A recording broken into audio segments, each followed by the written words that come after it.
ஓம் முருகா சரணம், கந்தா சரணம், கதிர்வேலா சரணம், அறுபடை வீடு கொண்ட முருகப்பெருமானே சரணம் சரணம்.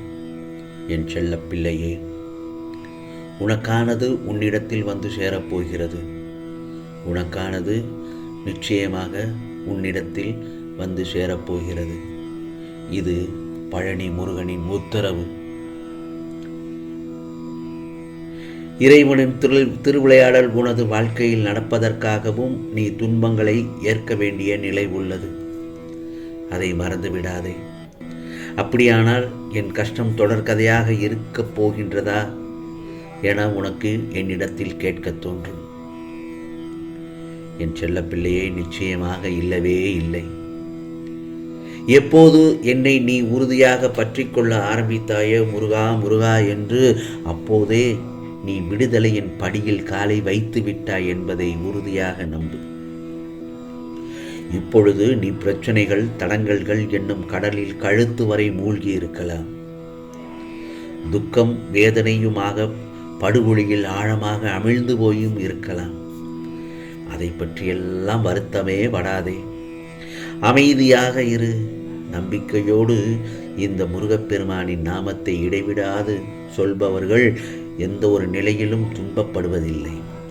முருகா முருகா முருகா என்று என் நாமத்தை சொல்லி சொல்லி உன்னுடைய துயரங்களை நான் போக்கி விடுவேன். என்னுடைய ஆலயப்படியில் நீ கால் வைத்து விட்டாலே போதும். நீ பட்ட கஷ்டங்கள், படுகின்ற கெட்ட நேரங்கள் அனைத்தும் சிட்டாய் பழகி விலகிவிடும் என் செல்லமே. நான் சொல்வது என்ன தெரியுமா? யாருக்கேனும் தாகம் என்றால் தண்ணீர் கொடு, பசி என்றால் உணவு கொடு.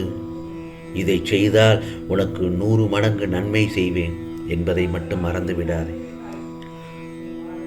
இந்த முருகப்பெருமான் சொல்வதை மட்டும் நன்றாக தெரிஞ்சு கொள்.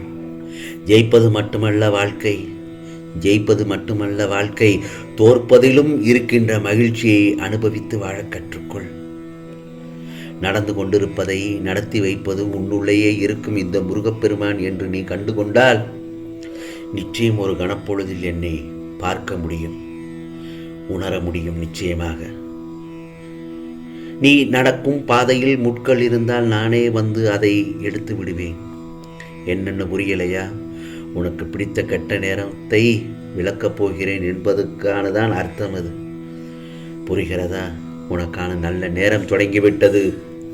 இன்னும் சிறிது நேரத்தில் உனக்கு நல்லதொரு நிகழ்வுகள் நடக்கப் போகிறது. வரிசையாக ஒவ்வொன்றாக உன் வாழ்க்கையில் நீ நல்லதொரு சம்பவத்தை பார்ப்பாய் என் களஞ்சியமே, என் செல்லமே. வாழ்க்கையில் வெற்றி தோல்விகள் வந்து போவது சகஜம்தான். எக்காரணம் கொண்டும் எடுக்கும் ஒவ்வொரு முயற்சியிலிருந்தும் விலக நினைக்காதே. உன் எல்லா முயற்சிகளிலும் இந்த முருகப்பெருமான் நான் இருப்பேன். இன்று உனக்கு இருக்கும் வாழ்க்கையும் இதற்கு முன் இருந்த வாழ்க்கையையும் எப்போதும் எந்த சூழலிலும் நீ மறக்கக்கூடாது. உதவி தேவைப்படுபவர்களுக்கு எந்த பிரதிபலனும் பார்க்காமல் போய் உதவு. யாரையும் புண்படுத்தும் வகையில் நடந்து கொள்ளாதே. நிச்சயமாக அதை மட்டும் செய்து விடாதே. உன்னை நம்பியவர்களை யாரையும் நீ பழித்து பேச வேண்டாம். ஏனென்றால் அவர்கள் உன்னை நாடி இருக்கிறார்கள், உன்னை சார்ந்து இருக்கிறார்கள் என்றால் அவர்களையும் மதிக்க கற்றுக்கொள். கர்மத்தையும் கர்வத்தையும் விட்டுவிடு. இந்த முருகப்பெருமான் சொல்வதை கேட்டு நட. நிச்சயம் உனக்கு கஷ்டம் வந்த சுவடு தெரியாமல் போய்விடும். எதையெல்லாம் நீ இழந்தாயோ அது எல்லாம் உன்னை தேடி வரும். நிச்சயமாக பிறகு உனக்குண்டான காலம் எல்லாம், நேரம் எல்லாம் நிச்சயமாக மாறப்போகிறது. கூடிய விரைவில் உன் கவலையை நிச்சயமாக நீக்குவேன். நீ அதற்கு சற்று பொறுமையாகவும் நம்பிக்கையோடும் இருக்க வேண்டும். அதை இரண்டையும் இழந்துவிடக்கூடாது. அப்படி இருக்கும் பட்சத்தில் நீ கேட்டதெல்லாம் கிடைக்கும். வாழ்க்கையில் ஒரு பக்கம் துன்பம், இன்னொரு பக்கம் சந்தோஷம், இரண்டையும் வரிசையாக திரும்பி பார்த்தாய் என்றால் இரண்டுமே சம அளவுள்ள பக்கங்களாகத்தான் இருக்கும். அதனால் துன்பத்தில் இறங்கி வந்துள்ளோமே என வருந்தக்கூடாது. மகிழ்ச்சி, நிம்மதி என உனக்கு வரிசையாக வரப்போகிறது. உனது பாரங்களை நான் சுமந்து கொண்டிருக்கிறேன். பிறகு என்ன உனக்கு கவலை? சிலரின் வாழ்க்கை இந்த உலகத்தில் எப்படி வாழ வேண்டும் என்று கற்றுத்தரும்.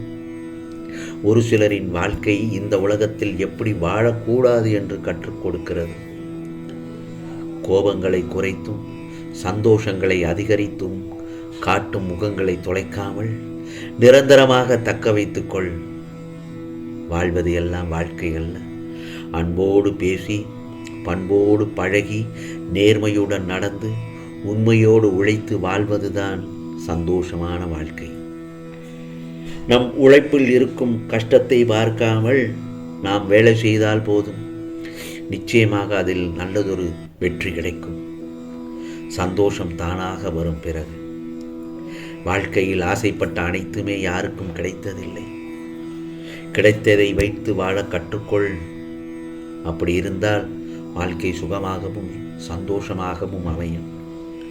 மனதில் உள்ள குழப்பங்களை நினைத்து வருத்தப்படக்கூடாது. நிச்சயமாக எல்லாம் சரியாகிவிடும். இனி உன் வாழ்க்கை சந்தோஷமயமாக போகிறது. தேவையில்லாத விஷயங்களை நினைத்து புலம்பி வருத்தப்பட்டு கொண்டிருக்கிறாய்.